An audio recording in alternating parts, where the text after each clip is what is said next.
Get my little camera set up. I don't have a fancy camera stand. This is literally a craft shelf next to my art table. And I have a little box of stuff that holds my phone at this angle. Anyways, today I'm going to be painting another character, continuing my series of characters from Casper Oliver's Welcome to Nexilis.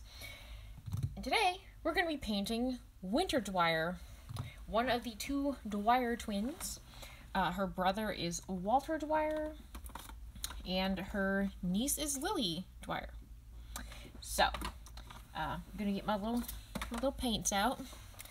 But yeah, I love the Dwyer twins so much. They're so good. And the whoever, if anybody's watching who has seen more of the Welcome to Nexilis stuff, especially the last session,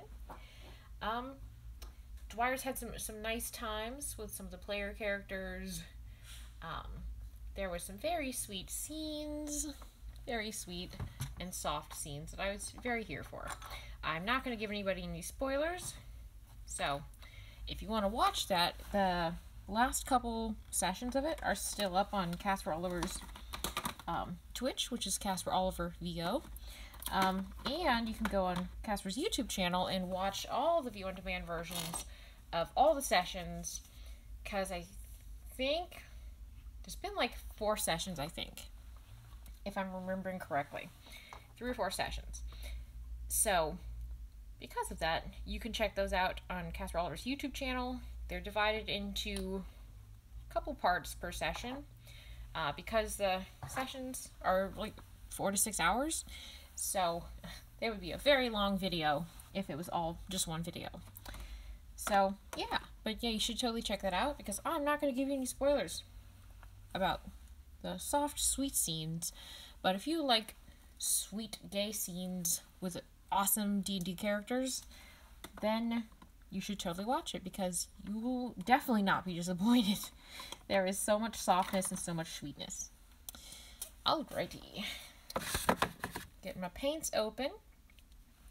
And also, gonna look at a little couple reference images, just so I have my little images, because I know basically what she looks like. Okay. Alrighty. Cool. Alright, cool. I've seen quite a lot of art of Winter, because she is also a fan favorite. And because of this, maybe I'll, like, for my sessions of doing my paintings, maybe for the next couple ones, maybe I'll do the little Dwyer family. Because when I say, like, they're a fan favorite, like, Winter is a fan favorite, but I'm starting to feel like all the characters are fan favorites.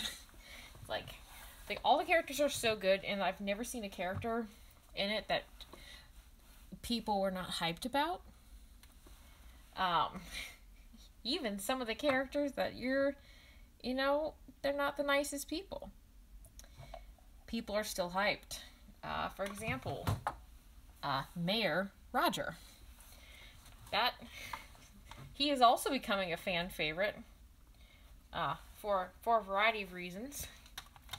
But yeah, there's all the characters in Welcome to Nexilis are so good, and because of that, there's a lot of them that fit into like fan favorites, which is why it makes it so hard when I am going to do these portraits, because I'm like, who should I do next?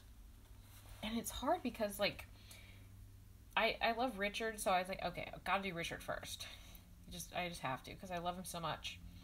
But then I was also like, okay, well, the next week I'm like, okay, I also really love Thespis, so I'm going to do them second. But then I was like, okay, who should I do third? Because, like, after I got 2 out of the way that came to mind first, that were, like, I was hyped about, particularly so, then I'm like, okay, who should I do next? I'm like, okay, Amir. And it's funny, because, like, Amir was popular when I painted him, like, 2 weeks ago. But he's only become that much more popular since then, and I've seen so much sweet Amir fan art, first of all, and also Magamir fan art, which is the ship name. Um, so go watch those videos if you want to see more about Magamir. It is very sweet and very soft and very wonderful and lovely. So I've seen a lot of good Magamir art, and it's funny because like I painted Amir and he was still popular back then, but he's just grown in popularity since then. So I'm really pleased by that. Not me painting him had nothing to do with it. The soft, sweet scenes in the sessions totally did, but like, I was ahead of the curve in like estimating his increased popularity. So I find that kind of amusing. And then last week I'm like, okay, well, people are also hyped about Wallace. So I'm like, I also adore Wallace. My character, Aldwin, when I did the same, mini campaign, got along really well with Wallace. So, because of that, I'm like, and also, like, in that session, he was more prevalent in that session, which just happened that Monday before I painted him. He was pretty prevalent in that session. So I'm like, I'll paint him. And also, like, Jason LaRock did a great cosplay for the session of Wallace. So I was like, yeah, that's a good choice to do next. And then for this, there was a lot of sweet Walter Winter scenes in the last session. And I was very, very here for all of them. There was a lot of hilarious things that were said during that session. But part of that included Winter, and it also occurred to me I had not painted any of the female characters so far. Because, a lot of them were dudes, or at least, masculine. And then Thespis. Thespis is non-binary. So I'm like, well, it's time to do one of the ladies, because there are some wonderful ladies in this podcast. And among them, Winter is definitely one of the most popular. And so, yeah, I'm going to do her. And then probably next Friday, I'll do her brother, Walter, her twin. Hello, Mal. Thank you for tuning in. Just kind of getting started. Doing the beginning of the face part. I hope you're having a good day today. But yeah, but it's always hard for me to pick, like, well, cool, which character should I do next? Because it's not like this character is a fan favorite. And that's the character you should do. Because there's, like, every time a character's mentioned, the number of times that people are like, oh my gosh, I love this character so much. Hey, well, you take your nap, and I hope you have a good time at therapy. Both those things, good things. I'm glad you're doing them and taking care of yourself. So I appreciate the lurk, even if you're doing other things. Still helps me boost those nice, sweet numbers. So thank you. I appreciate that. All right. Yeah. All right, let me see. Okay, cool. I was peeping at my reference images. So I'm gonna do the hair. I found that so far, from what I can tell, this is the best way of doing the portraits, of figuring out, I know what I'm gonna do. Painting the skin, and then painting the hair. And then after I have that kind of in place, then painting, like, the shirt. And then, like, because part of it's, like, what makes most sense to draw first from an ease of drawing standpoint. And another part of it is, like, what paint needs to dry first. Because, sometimes, like, if I were to paint the face, and then the face is still wet, and I was like, I'm going to paint the background up here. It probably wouldn't fare that well. Just got paint on my arm, just demonstrating it.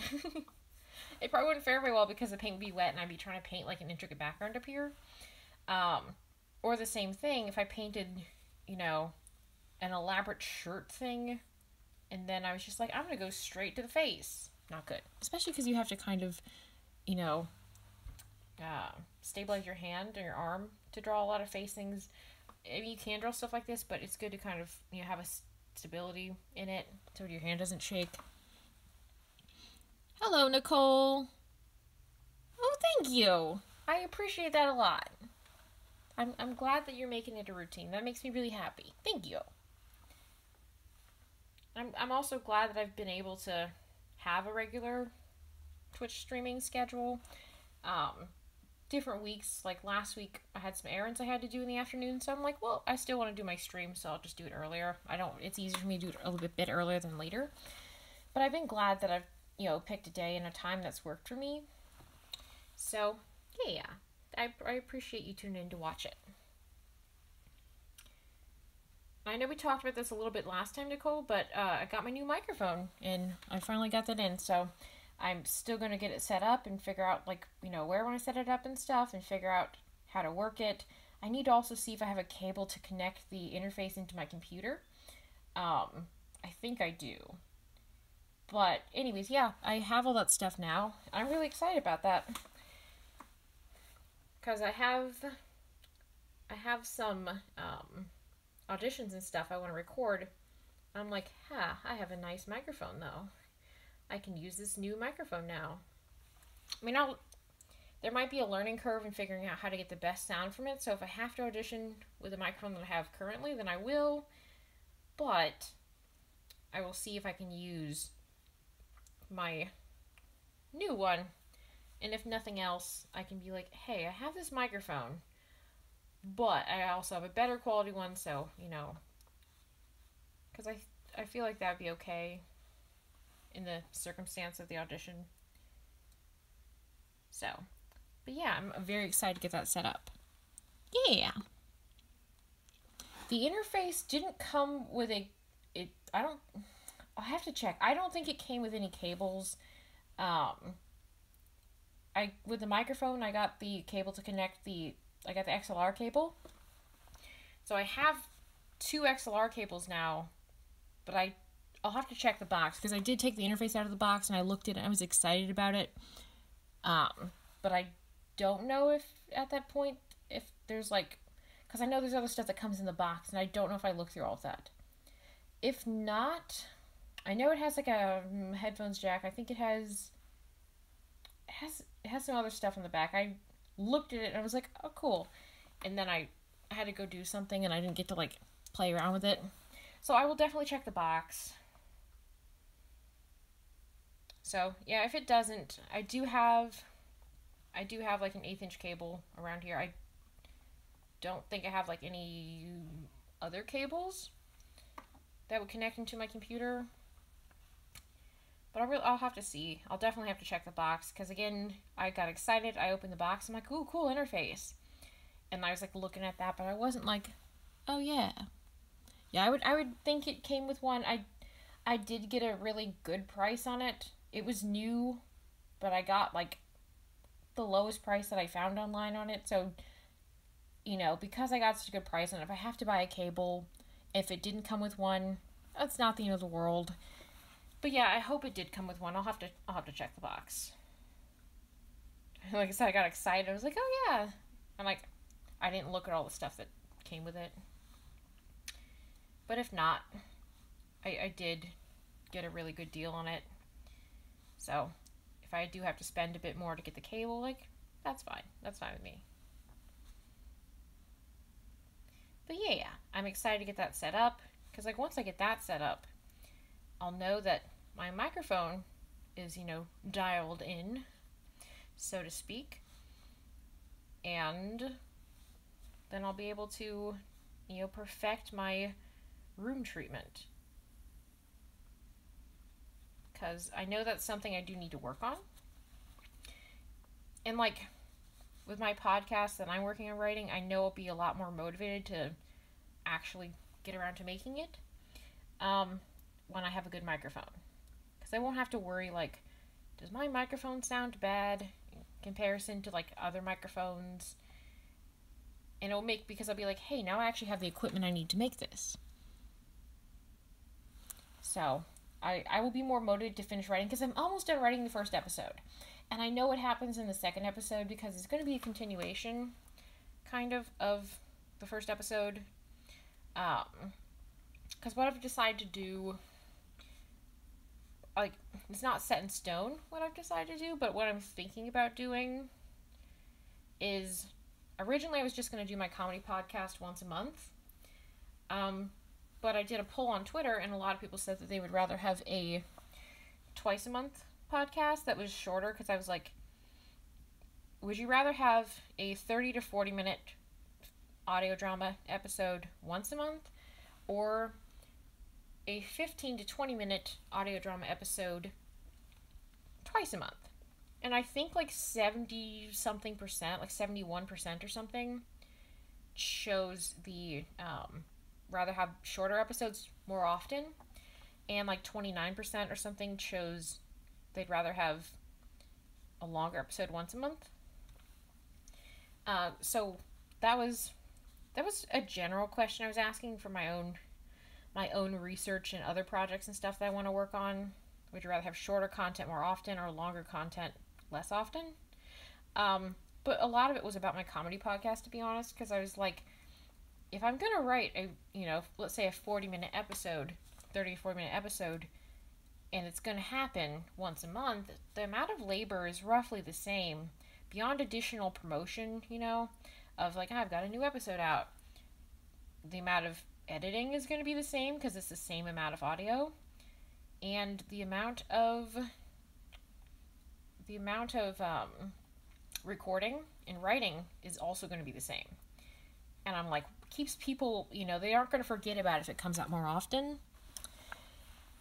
So because of that, I'm like, I'm thinking about doing that with the comedy podcast instead of my original idea of only once a month. But yeah. So based on that, a lot of the episodes will be like a 2-part episode or something like that. I'm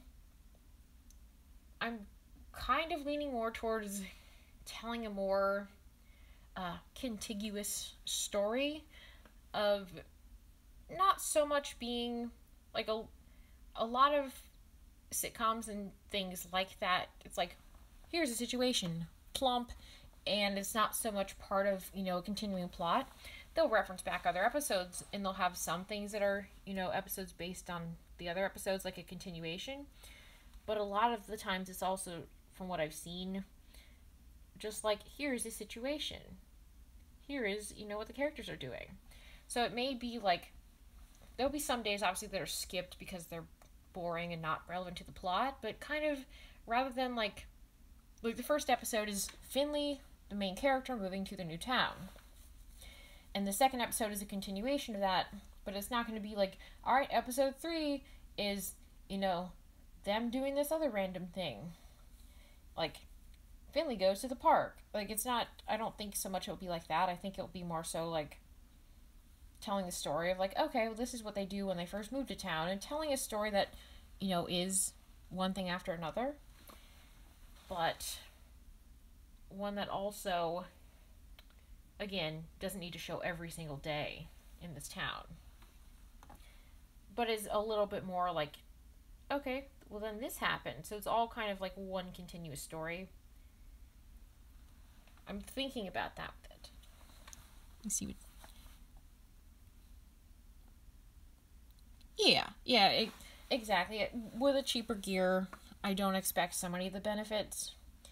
Because again, like, I think a lot of them are like $70, and I got mine for like $45. There was a big difference, and it was also new and from a reputable seller, and came with all its packaging and stuff. It was just a cheaper seller of it.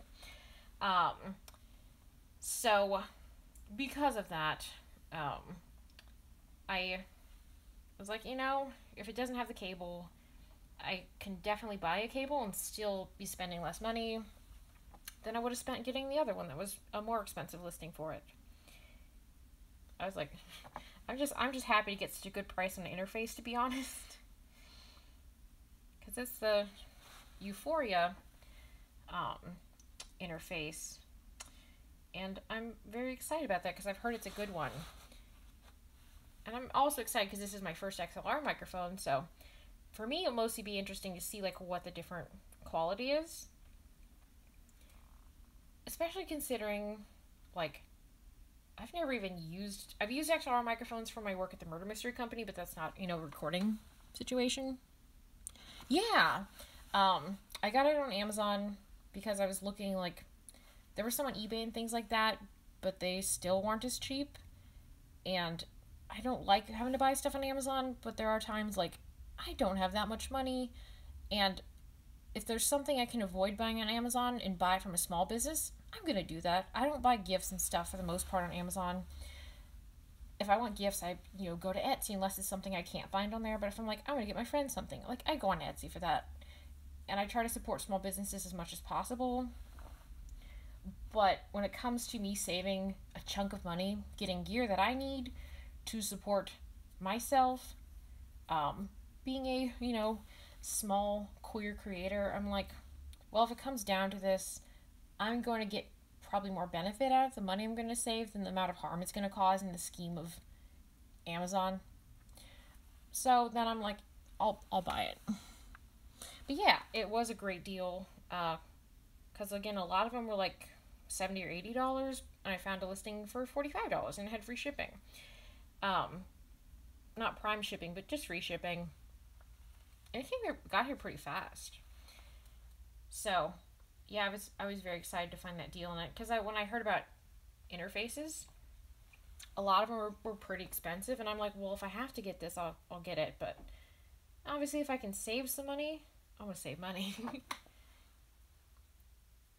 And like the setup with my microphone, I got the boom arm, I got the pop shield, two 10-foot XLR cables, the microphone itself, which is the, I think, Audio-Technica AT2020.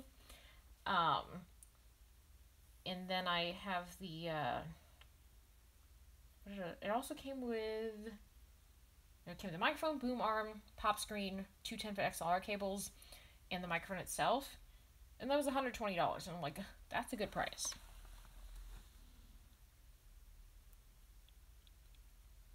Yeah, exactly. That's a good way to think of it, Nicole. The amount of benefit to me just being able to afford my life, and then also me supporting small businesses. I buy a lot of stuff from Amazon and not Amazon. I buy a lot of stuff from Etsy.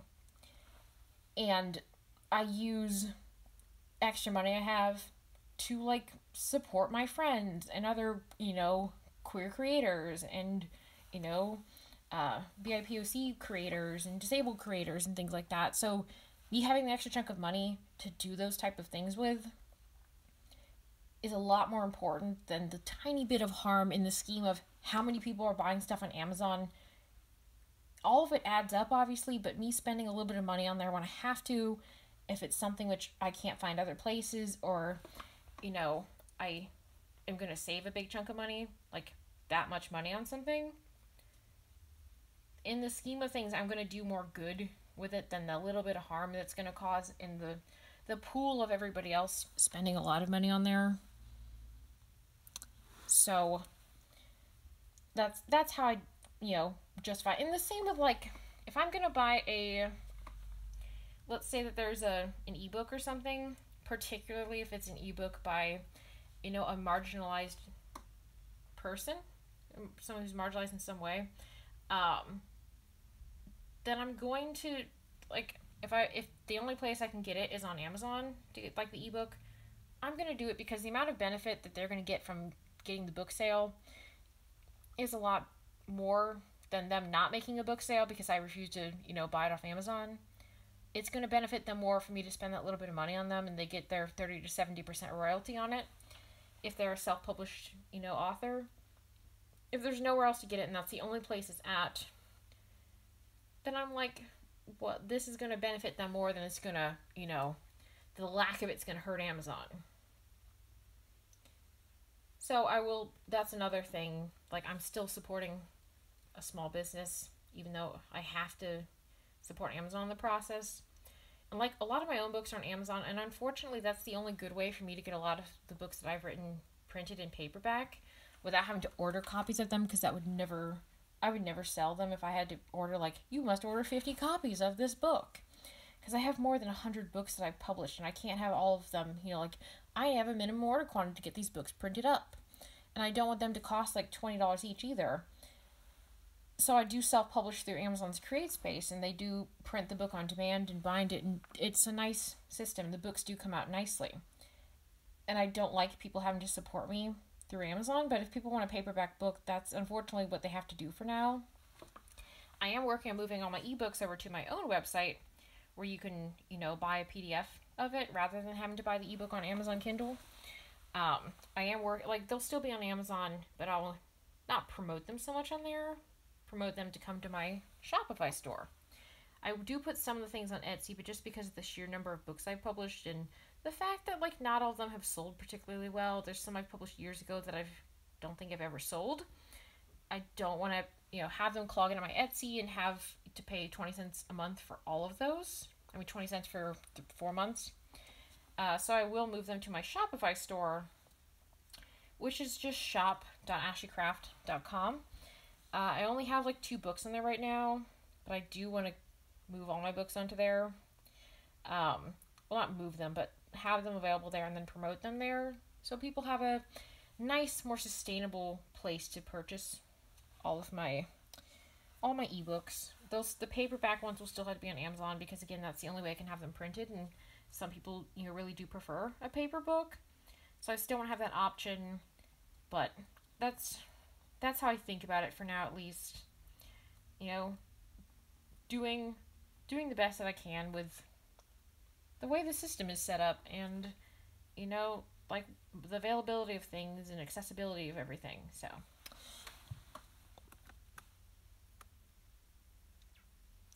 exactly. And that's a... Yeah, exactly. The microphone when I saw it individually was $99, and I was like, yeah, that's decent. But then I saw there's a bundle, and I'm like, a boom arm stand for it in itself is like $20 on its own. Pop shields, which I do have a pop shield, so it wasn't so much I needed the pop shield. Those are about $10 each or so. And then also the two 10-foot XLR cables, I'm like, both of those together, they're probably, you know, $8 to $10 each. I've never looked into them, so I'm just basing that on how much, like, a quarter-inch cable, like, for guitar amps and stuff. Those are like $10 each. So, yeah, I felt like that was a really good deal. It's probably all in all, you know, $140, $150 worth of stuff for $120, so I saved probably all in all $60 to $70 between the bundle and getting such a good deal on the interface. I'm like, I'll definitely take that discount. Exactly. It's not, like, as much as I hate Amazon, like you said, it's not a certain point for it's not a certain point to inconvenience the consumers drastically to avoid it. It should be in the laws and regulations to protect Amazon employees. It totally should be. And that's one thing, like, I went through a while where I'm like, well, I'm not going to buy stuff on Amazon. But the thing is, kind of like a lot of stuff around, like, environmentalism, it's not up to consumers being like, well, I'm going to shave 1 minute off my shower, you know, so that I can fix this. Or I'm going to, like, kind of like a lot of the... there's been a lot of little issues about this, but, like, one thing I can think of in particular is, like, I'm trying to think, like, plastic straws not being available, like, individual use straws not being available at all, and, like, a lot of immunocompromised people saying, like, they need a, you know, totally sanitized straw, otherwise they could die if they have to use a random straw that's, you know, not disposable. And, like, you should reduce the harm as much as you can by, like, when they have paper straws or things like that, which are probably better than plastic straws. But it's not up to consumers to be like, oh, I'm going to protect the environment by, not buying this one thing. Because so much of it is the companies who are pumping out all this toxic waste and doing a lot of stuff, and it has to do with the regulations for those companies. It doesn't have to do with the consumers being like, I'm not going to use, a disposable wipe just because of it's going to pollute the environment. Like, you obviously as a consumer should do whatever you reasonably can to avoid doing things that are bad for the environment, or, buying from Amazon or things like that. But for a lot of people, Amazon's the only way they can get things, and it's not the consumer's fault that Amazon has set themselves up to be that monopoly. It's Amazon's fault, and the responsibility for that needs to come, like you said, in the rules and regulations and laws, and not all the responsibility be put on the consumers for them to inconvenience themselves so that they can avoid this. Like, it's not the consumer's fault that Amazon exists. It's not the consumer's fault that the workers aren't treated fairly. That's on Amazon. So I agree with that 100%. You should do what you can, but it's not completely your responsibility to change your life drastically to avoid doing certain things. The same as, like, being environmentally conscious. You should do the best you can, but you could be the most environmentally conscious person ever, and most of the blame is still going to fall on, people taking advantage of the lack of laws and regulations on things like that. And it should be on those things to, actually protect the stuff. Yeah, they do. Amazon does have a monopoly on a lot of different services and things like that. And it's hard to be like, yeah, you can't do this at all. Because again, like, I'm a self-published creator. I have these books that I've, been publishing since I was a teenager. There's no other cost-effective way for me to get them printed. And I, know for me personally, I do like ebooks, but it's easier for me to focus on a paper book. I'm less likely to get distracted if it's not, on my phone or something like that. So, because of that, it's not my fault, though, that that's the only cost-effective way for me to get my books in print. And me being a creator, I should, avoid having to use services like that as much as reasonably possible. When it comes down to the choice, though, of me making an income and supporting myself financially, or me supporting, a company that doesn't do the best, I'm obviously going to have to pick supporting myself first before I choose, boycotting a company that has, made things which unfortunately are useful, even if they also are not the best. But me as a creator, it's on me to, do what I can, but it's not on me to avoid it entirely or to reduce my income or inconvenience myself that much by, for example, not making as much money off of my stuff or not making my stuff as accessible to people purchasing and finding it. That's on corporations and laws, which is why, if you care about that kind of thing, then you should be voting. If you are able to register and to vote, you should be voting for those things, and also demanding accountability from your lawmakers. That's what you need to do if you want to change those things. And also, if there's something like, I am participating in the boycott of Amazon this week, because I know that not everybody can do it, and I definitely don't put shame on anybody who is unable to boycott them. If it's, let's say they live somewhere rural and it's the only way they can get stuff, or, they're not able to leave their house or whatever. I don't put shame on people who can't participate in it. I am able to participate in it, so I'm, proudly participating in that, and, not streaming anything on Prime and not doing anything like that. So things like that hopefully have an impact. So we just need more of that, more demanding accountability from people like that.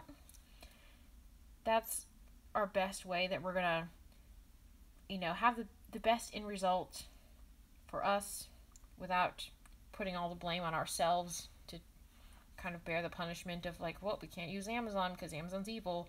We can't blame Amazon for that, though. It's all on us. Hello, Becky. Just painting winter Dwyer. But yeah. So I was glad to get a good deal on my microphone, and I'm excited to get it set up because it will be a big upgrade from the Blue Yeti one I have, which has been a good microphone. But I've also had it for like 10 years, and I'm sure just in 10 years, microphone quality and technology has improved a lot. I'm sure that's happened. So even just based on that, probably still will have a better quality just even from improvements in technology. Because technology really has grown a lot in the past decade. So, but yeah, I'm excited to see how much better it will sound. Because even small things when it comes to audio quality can make a huge difference.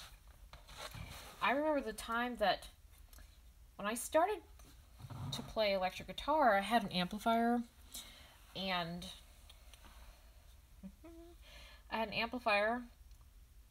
It was okay. I had a decent one, decent guitar.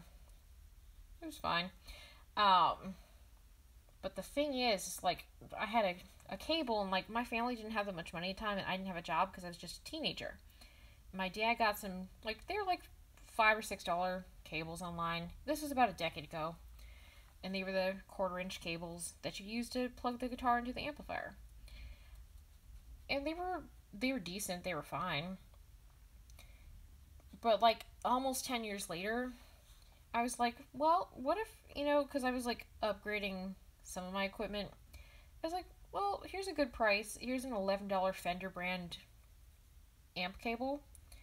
I'm like, it's only $11. Like, maybe I'll just get it. Because also some of my other cables, the old ones that we bought like 10 years ago, were starting to get bad. Like sometimes they would cut out and stuff like that. Like we had one that would cut out. And I was like, well, I'll get this other cable. The amount of sound quality when I use this Fender brand cable as opposed to just this random cheap brand that I'd had for like 10 years, it was incredibly noticeable. I was very amazed. Because I was thinking, like, it's just a cable. It's not going to change the sound quality that much. It was a huge difference.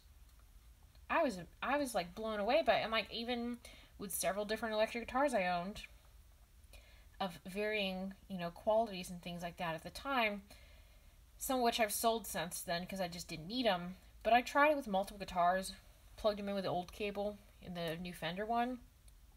With all of them, every single one of them, there was a huge noticeable difference. So I was very like, oh, so the quality of the cable you have does matter. So even like tiny things like that I know can make a big difference to your sound quality. And there's probably small changes in room treatment things or angle of the microphone or things like that I could be doing that could be like, whoa, this is a game changer. Kind of like it was a game changer for me when I got my pop shield, because prior to that I could never talk into the microphone directly because it was very sensitive to popping peas and things like that, and I'm trying to get out of the habit of that, but I do tend to do that when I'm talking. So I had really bad problems with that, so I was always having to talk, not directly into the mic. When I finally got a pop shield and I could talk into the microphone, the sound quality improved so much. Oh, okay, cool. Thank you, Nicole. I will have to do that. 45 degrees from your mouse to reduce S sounds and implosions. Cool, good. Because those are things I tend to have a lot of problems with. That's a really easy solution. I did not know that. I'll definitely do that. Thank you.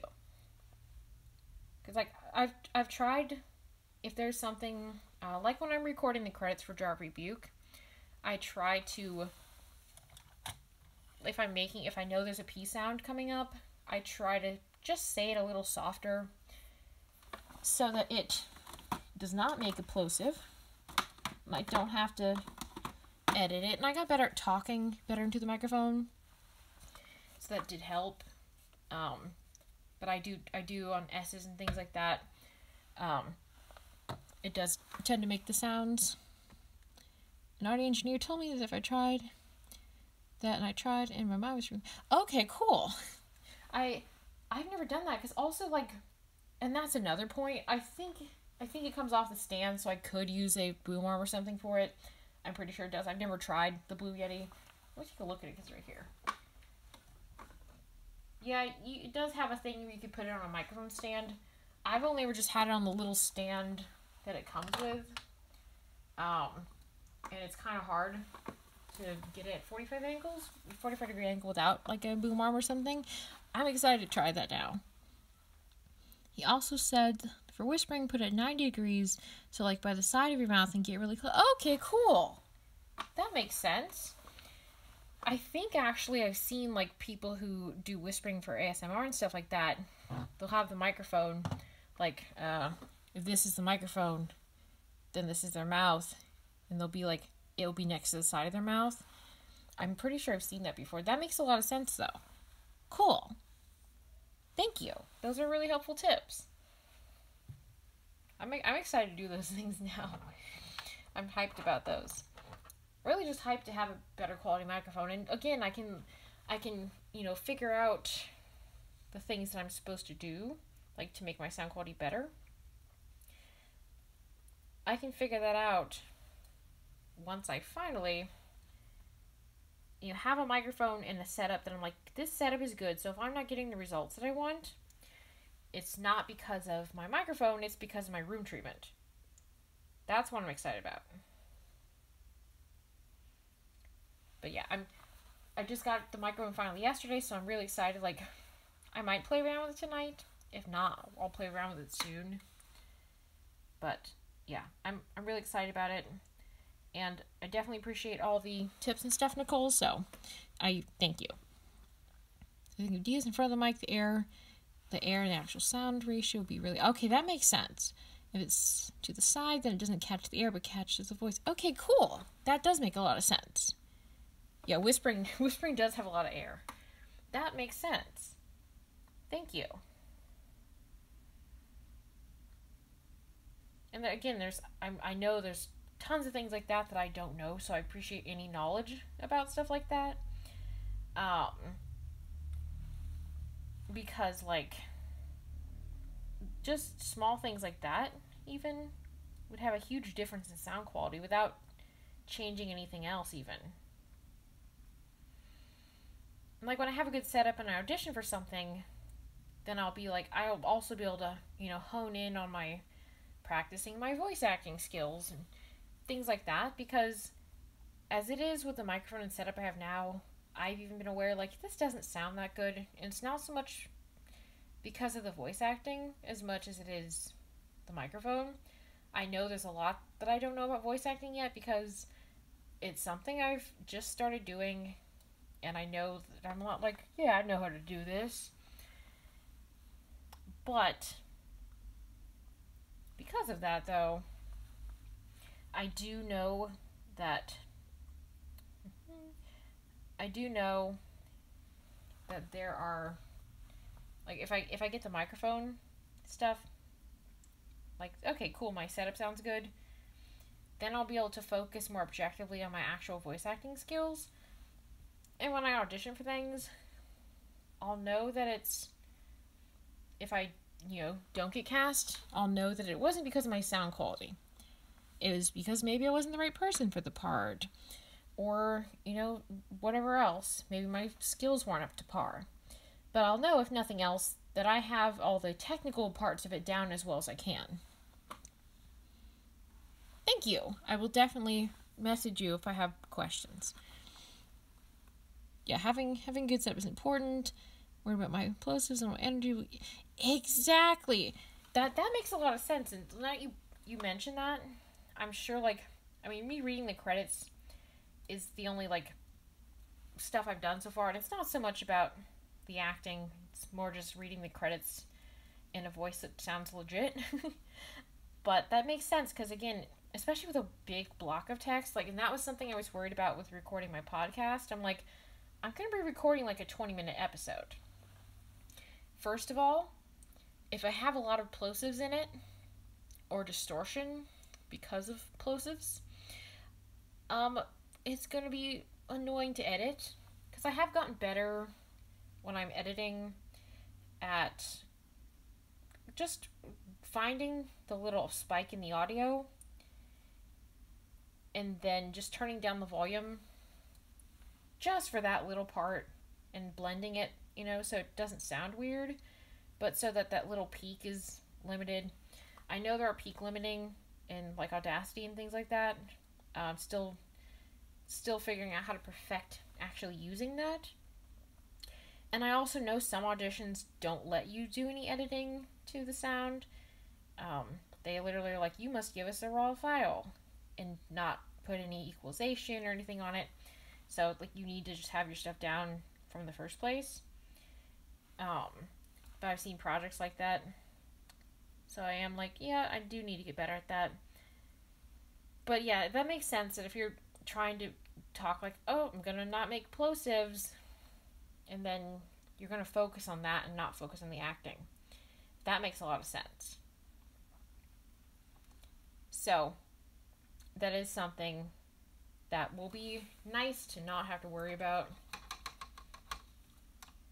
because it is, and that was a concern of mine. So like recording a 20-minute podcast, cool, but recording a 20-minute podcast and then also having to edit out a bunch of plosives, and also to read all that while worrying about plosives, that was what I was worried about. Like, among all the other things of starting my first podcast, of like not being confident in my setup, that didn't help.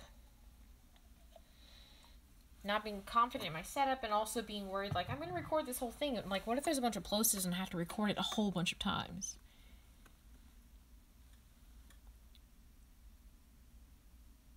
Yeah, exactly. I don't want my sound to be the reason I don't get a role. Because, like, at this point, if I audition for something and I'm not cast, I can't know if it's because of the, just regular reasons someone may not be cast. Like, just not being right for the role. Or, it's like, did they love my acting but hate my setup? Like, is that the only reason I didn't get this job? And I can't know that. That might literally be the only reason that they were like, nope. So because of that, like, if I have the sound quality good, then I'll be able to focus on the actual acting and work on improving the acting and be able to judge how well I'm doing with that, with like, am I getting cast and stuff? And I'll know that I took out, because like, there's a lot of factors in auditions you can't control. You can't control, if you sound like they were picturing, or if you're playing the character the way they were imagining it being played. You can't control all that. But controlling the variables that you can control, taking away those variables by, for example, having a good setup, that's one variable that could make you not get cast, and that is one variable that, unlike you not being right for the role or other reasons like that, you can control that variable. So I think it's a great thing to be like, yeah, get this part tuned in and figured out and everything. And then you'll be able to actually be like, cool, I didn't get cast in this because of other reasons, and it wasn't because of something I could theoretically have controlled. So, but yeah, I do want to get more into voice acting and stuff, because it sounds like fun. Mostly it's because it's another form of acting. I like all forms of acting. And it's like, it's another way of acting. Kind of like learning different art styles is what I think of. There's definitely art styles that I use more and have more projects involving, but it's still always fun to learn a new art style. Just, the more things you can do, the more things you can theoretically get cast in. And increasingly so, being a master of one is not so important as it was at some point. I'm sure there were points where I was like, you must be perfect in one thing. It's a lot easier to be proficient enough in a variety of things, at least in my opinion, than it is to be a master and perfect and better than everybody else at one thing. And it's like, in my opinion, it's not putting all your eggs in one basket. If I have one skill, I have to be incredibly good at that skill to beat out other people who are good at that skill. I have to, like, perfect that one skill if I want to, get cast in things from one skill or get, hired for one thing. However, if I don't put all my eggs in one basket, I have a bunch of eggs in a bunch of different baskets. If I drop one basket, still got a bunch more eggs. And because I have so many baskets, there's way more things that I'm qualified for. And I don't have to be so good at any particular one of those things to beat out all other people, because I've just massively increased the number of things I can be hired for. Yes, your wife. I am drawing Winter, who is Ivor's wife. Not, canonically, but they did have a very sweet, very soft scene at the end of last session. And that scene, Jenny, and seeing your art of that is what inspired me to draw her today. So I am very excited. I'll be drawing her face soon, and I've picked these colors as being her theme colors. So, just been painting this so far and talking about voice acting stuff. Yeah. Not Ivor's wife, your wife. That is true. That is true. No, that's a little detail that I got mixed up on. Goals would be for her to be both your wife and Ivor's wife. Because Winter is awesome.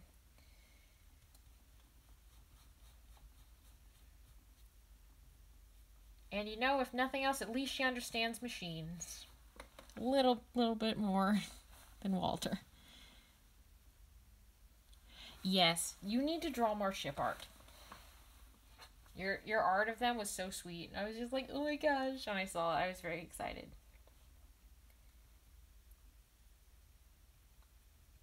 Seeing them cuddling was adorable. And I love the little dynamic between her and Ivor.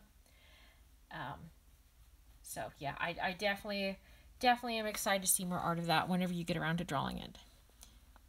That is a good goal for both of y'all to be her wife.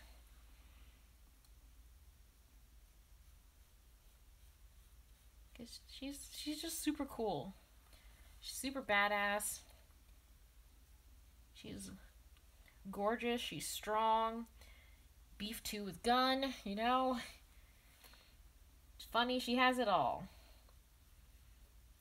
Definitely good choice in wife material. All right. Got that part done. Oops.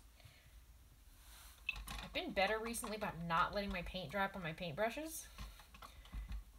Just better at it. Sometimes when I'm painting, it still dries up on the paintbrush while I'm painting, but it's usually easy enough to wash away at that point. I've been trying to get better at not letting my paintbrushes sit here for like a week with paint drying up on them, because I have some that are kind of pretty far gone, and I'll look up on, I think like last week I was like, yeah, I'll look up online how to make my, there we go. I was like, I'll look up online how to get paint off paintbrushes, and I still have not done that because I have ADHD and I forget everything like that I say I'm going to do, so, but I do really want to do that, because I want my beloved paintbrushes to, if they're salvageable, I want them to be salvaged. I'm sure there's something. The thing is like, there's some things I could think to soak them in to get our acrylic paint that's dried up off them. Like, this fun brush. It's crunchy. It's crunchy. It's my fault that it's crunchy. I think on that particular one, I may have let gloss varnish dry up on it. That might be why it's so crunchy. But even like this one has acrylic paint dried up. Oops, there. Acrylic paint dried up on it. Very crunchy. Yes, it's a crunchy brush, Nicole. And I'm like, these are cheap brushes. So if I have to buy new ones because I let paint dry up with them, so be it. But if they're salvageable, I would like to salvage them. But I don't want to loosen up the bristles. And that's why I don't just want to be like, I'm just going to, I'll soak them in something. I tried soaking them in water for days. Did it do anything? Nope. They're still crunchy. And I tried washing them off in the sink with soap. Still crunchy. I mean, it is acrylic paint, which is pretty crunchy on its own. So, there may not be a good thing, but I'm like, what a rubbing alcohol. But I don't know if that's going to loosen up the paintbrush glue. If I do, I'll try to not put it in the alcohol up to the point of the bristles glue. But I will Google it before I do anything with it. I don't want to mess it up any more than it's already messed up, but it's not really usable as it is. So if I do accidentally break it while trying to fix it, it's not really that useful. It's not really that big of a loss. But yeah, it's crunchy.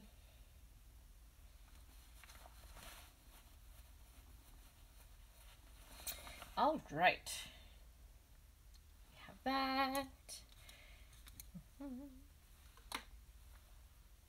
Draw a little button. But yeah. It's me trying to remember, like, approximately where are buttons on shirts. Because I know they usually have, one at the collar. And I never remember what side. I know on like men's shirts and women's shirts the buttons are on different sides. But I never remember which side is which, so I'm just like, I'm just gonna put some buttons. No one's probably gonna really care. The buttons are on the wrong side for, what shirt the person's probably wearing, and who knows? Maybe it's a shirt sold in a different section, because gendered clothing doesn't really make sense. It's a shirt. It doesn't make it. I think. Okay, if I'm remembering correctly, let me look at the shirt that I'm wearing. That will be a good determination. Okay, men's shirts have buttons on the right side. Women's shirts have buttons on the left side, and that's a fun historical detail I learned, because fun things like back in the day, men put on their own shirts. Women didn't put on their own shirts. They had like a servant or whatever help them. So the shirts were designed so that the buttons would be on the right side for the man putting it on himself, and they would be on the left side so that the woman's servant in front of her would be able to grab the button with her right hand. That's why buttons are on different sides in different shirts. So, based on this, because I put the buttons on the right side of Winter's shirt, she's wearing a man's shirt. And I'm also here for that. I'm glad, Nicole, that I'm not the only one that has a crunchy brush. This is a good, nice, brush I used a lot. Very crunchy now. Because I let paint dry up on it. Look at how crunchy. Yeah, I'm glad I'm not the only one with a crunchy brush, though. I'm glad, Jenny, also that, again, yet another person I know that is also bad about letting paint dry up on brushes. That is one nice thing about digital art, is short of your computer crashing and losing what you've done if you didn't save it, your materials can't actually, your computer can break or whatever, or your tablet or however you draw can break. But it's not oops, I didn't rinse out my brush because I was busy and I got distracted when I was done, then I didn't come paint for another week, so my brushes are, goners now. So I'm glad that I'm not the only person who, I'm glad both of y'all are yeah, we do the same thing. Makes me feel a little bit better about it because of how many brushes I've ruined by leaving paint dry up on them. And I always regret it because I'm that was my brush though, I liked that brush, I used it. And that's, now it's not really that usable. I do want to see if there's a way to salvage it. But yeah, digital art is nice. Because even, like, if you use a Sharpie to draw,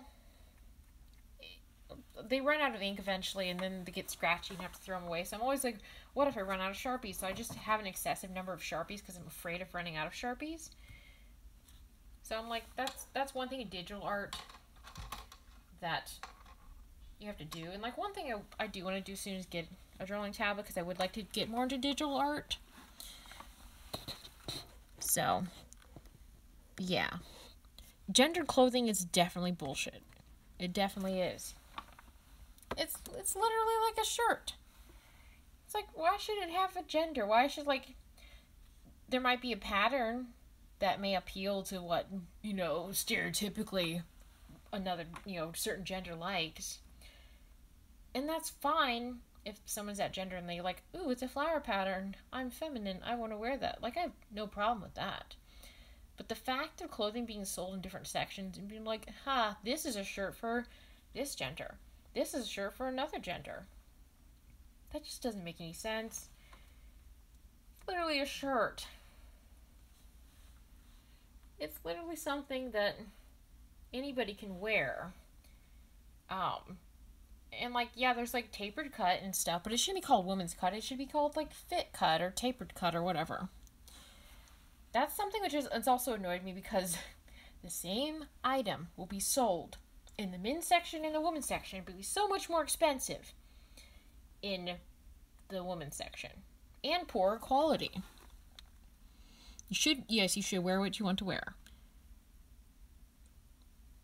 The shirt button thing kills me because I own both men's and women's shirts, and I keep up with it. It's the same thing. Most of my button-down shirts and stuff like that are men's shirts because they fit my broad shoulders and stuff better. So I'm glad that they do. But the thing is like, I do have some women's button-downs, and I'm so confused because I'm reaching for the button. I'm like, but where's the button? It's so confusing. I'm like, okay, maybe back in the day when people had servants putting their shirts on, maybe you could, you know, care about that distinction. Maybe that was a little bit more relevant back in the day. It's not relevant anymore. Like, shirt manufacturers, like, just put all the buttons on the same side. Put them on the right side. Most people are right-handed. 90% of people in the world are right-handed. Just put the button on the right side. And the people who are left-handed will be no different than, you know, all the women's shirts basically that have buttons on the left side, having to put the button, you know, through the other side. Let me see. That's why I love my iPad. Procreate automatically saves everything, so even that record. Oh, that's so nice. I'm glad to hear that. Yeah, when I get a drawing tablet, I probably am not going to get an iPad, only because I do not already have one, and they're expensive. But I want to see. I might get I've heard good things about Procreate and Clip Studio Paint. So I'm not sure which one of those I am going to ultimately go with. When I have a tablet, I'll figure that out a bit more. But I'm glad it autosaves, and I definitely, whatever app I use, we'll see if I can have one that autosaves. I do have Photoshop, which I have for my other graphic design stuff, so I might try it with that. A tablet or something, if I can. But I know there's a lot of other brushes and stuff that Procreate and Clip Studio Paint have. So if I could find something equivalent, cool. If not, I definitely would look into one of those other apps.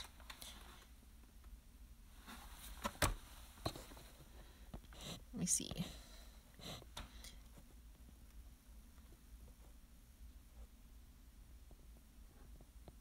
Oh.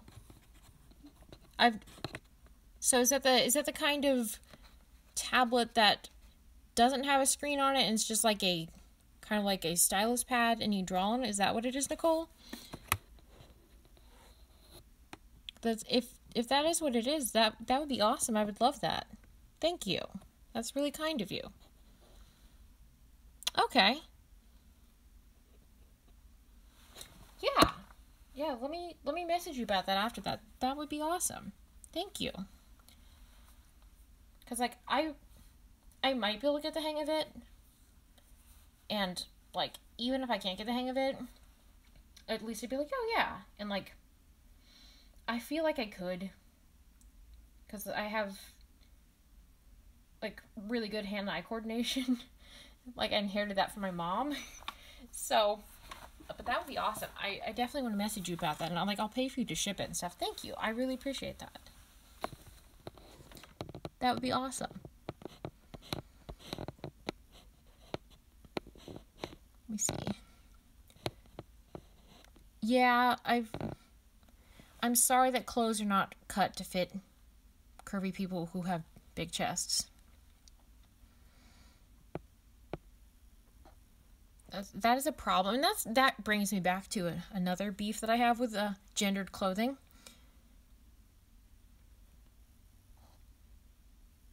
So, because like, you're making clothing. You're making clothing and you're going through all this trouble of making gendered clothing. You're like, this clothing's for women. And then you can't even make it to fit so many women. It's like, it physically can be done. You can physically make clothes that would fit any body shape. And you're going through all this trouble of being like, oh, this is a woman's shirt. But it still doesn't fit a lot of women. I'm like, if you're going to make it gendered, why can't you even do it well? You had one job that you didn't even need to do. You didn't have to make gendered clothing. But you chose, like, yeah, I should do this. And I want to also point out, like, I think all clothing should be sold in sizes based on actual measurements, kind of like men's pants. It's easy to buy men's pants because you have, what size is your waist? What size is your inseam?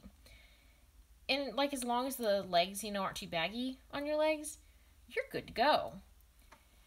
With women's pants, like, you're a size this, and, aside from all the baggage about, like, what the size numbers, like, oh, your size, whatever. Beyond that, it still just doesn't make any sense to me. Why you have to have a random arbitrary size, which varies from brand to brand, other than just to make things hard. That doesn't make any sense. Like, why can't you just, like, you could sell a shirt, and you should tell the measurements, like, it's for this bust size, and, this waist size, and you're like, oh, and you could have, different cuts and stuff so that people were going to wear a button down. They'd be like, oh, this button down will fit me. Like, that's how they should be sized. It shouldn't be a weird arbitrary number like, size 10. And you're like, what does that even mean? There's not even a standard. It's not like all size 10s or, size 4s or size 16s or whatever. They're not all the same. So